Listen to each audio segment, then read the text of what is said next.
नमस्कार। आज हम स्टार्ट करते हैं 12th क्लास की फर्स्ट यूनिट जिसका नाम है सॉलिड स्टेट। सॉलिड स्टेट को जानने से पहले हम थोड़ा सा प्रीवियस क्लास में जो पढ़ के आए हैं मैटर के बारे में वो सीखेंगे कि मैटर क्या होता है।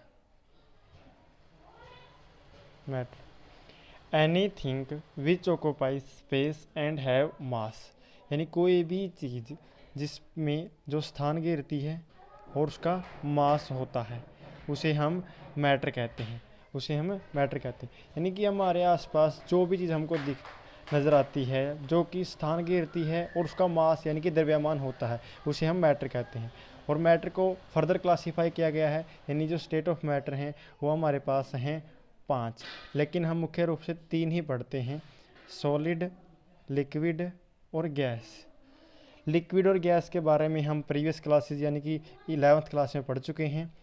आज हम पढ़ेंगे सॉलिड स्टेट के बारे में कि सॉलिड स्टेट क्या होती है। Solid state, solid have definite shape and definite size definite volume. इसका मतलब है कि जो सॉलिड होते हैं उनका जो शेप है यानी कि आकृति है और उनकी जो वॉल्यूम आयतन है वो निश्चित होता है, डेफिनेट होता है। और उनके बीच का जो इंटरमोलिकुलर फोर्स ऑफ अट्रैक्शन है वो भी क्या होता है, स्ट्रॉन्गेस्ट होता है। यानी कि अगर हम बात करें सॉलिड, लिक्विड और गैस की तो सबसे ज़्यादा intermolecular force of attraction solid के अंदर होता है। इंटरमोलिकुलर फोर्स ऑफ अट्रैक्शन का मतलब क्या है कि मोलिक्यूल के बीच में लगने वाला फोर्स। इंटर मतलब बीच में, मोलिक्यूलर मतलब मोलिक्यूल के बीच में फोर्स लगने वाला फोर्स ही क्या कहलाता है, इंटरमोलिकुलर फोर्स। और इनके इंटरमोलिकुलर फोर्स ज़्यादा होने के कारण ही कोई भी चीज़ क्या होती है, सॉलिड होती है। जैसे कि हमको पता है कि मैटर को 5 भागों में डिवाइड किया गया कि स्टीरियोमेट्रिक जो स्टेट है 5 हैं, सॉलिड, लिक्विड, गैस, प्लाज्मा और फिफ्थ है जो बोस आइंस्टीन कंडेंसेशन। लेकिन हम मेनली 3 ही पढ़ते हैं। इसी प्रकार सॉलिड को भी आगे 2 भागों में डिवाइड किया गया है, उसको भी क्लासीफाई किया गया है। वो क्या है, क्रिस्टलाइन सॉलिड और अमरफस सॉलिड। क्रिस्टलाइन सॉलिड किसे कहते हैं, जब पार्टिकल की रेगुलर अरेंजमेंट हो, जब पार्टिकल क्या हो, रेगुलर अरेंजमेंट हो, उसे बोलेंगे हम क्रिस्टलाइन सॉलिड। इसमें हम देख सकते हैं कि जो अरेंजमेंट है पार्टिकल की वो एक रेगुलर है, plus minus plus minus plus minus plus minus, यानी एक पैटर्न है कि एक प्लस होगा एक माइनस होगा, एक प्लस होगा एक माइनस होगा, यानी एक रेगुलर ऑर्डर है। इसीलिए इसको क्या बोला जाता है, लॉन्ग रेंज ऑर्डर। क्या बोला जाता है, लॉन्ग रेंज ऑर्डर या फिर हाईली ऑर्डर्ड सॉलिड बोला जाता है, हाईली ऑर्डर्ड सॉलिड। अगर हम बात करेंगे अमरफस की तो अमरफस के अंदर ऐसा कोई पैटर्न नहीं होता। यहाँ पे हम कह सकते हैं जैसे हमने क्रिस्टलाइन में देखा कि एक प्लस एक माइनस, एक प्लस एक माइनस होता है, लेकिन यहाँ पे यानी कि वहाँ पे एक पैटर्न होता है। लेकिन अमरफस के अंदर कैसा हो सकता है, प्लस प्लस एक माइनस, एक 2 माइनस, ऐसे एक प्लस, कुछ भी आ सकता है। इसमें कोई निश्चित पैटर्न नहीं होता कि इसके बाद यही आएगा, इसीलिए इसको बोलते हैं अमरफस, अमरफस सॉलिड।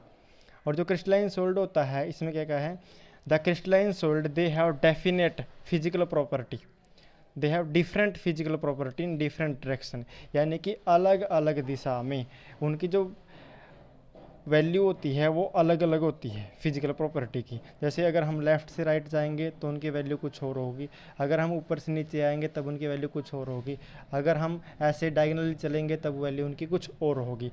इसे बोलते हैं अलग अलग वैल्यू होना। अलग अलग वैल्यू के कारण इसको बोला जाता है अनआइसोट्रोपिक। क्या बोला जाता है, अनआइसोट्रोपिक।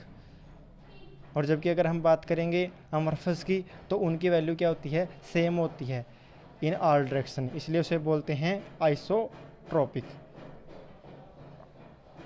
आइसोट्रोपिक अमरफस सॉलिड जो होते हैं वो कैसे होते हैं, आइसोट्रोपिक होते हैं।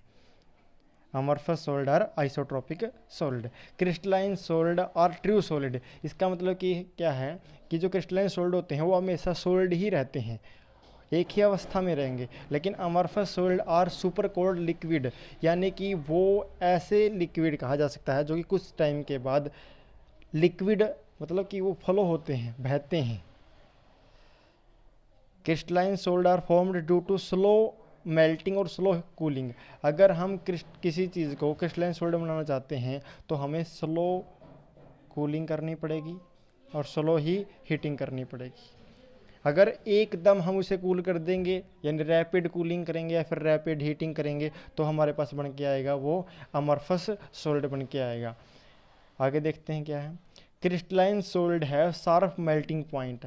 यहाँ पे शार्प का अर्थ क्या है? वैसे अगर हम शार्प का इंग्लिश में अर्थ देखेंगे उसका अर्थ होता है तीखा या तेज, लेकिन यहाँ पे शार्प का अर्थ है निश्चित। यानी जो क्रिस्टलाइन सोल्ड होते हैं उनका जो बॉइलिंग पॉइंट है, मेल्टिंग पॉइंट है, वो क्या होता है? फिक्स होता है। जबकि अगर मैं बात करूंगा अमरफस की तो उनका एक रेंज में होता है। रेंज का मतलब क्या है कि इसका मेल्टिंग पॉइंट ऐसा नहीं है कि वो 0 डिग्री सेल्सियस पे होगा, वो ऐसे होगा कि ये 5 से 10 के बीच में कहीं पर भी मेल्ट हो सकता है। यानी एक रेंज में होगा, फिक्स नहीं होगा। इसे कहते हैं मेल्टिंग पॉइंट है रेंज। अमरफस सोल्ड है रेंज ऑफ मेल्टिंग पॉइंट, यानी कि रेंज होती है मेल्टिंग पॉइंट की, यानी इसी के बीच में ये सोल्ड से लिक्विड के अंदर बदल सकता है। एग्जाम्पल की बात करते हैं।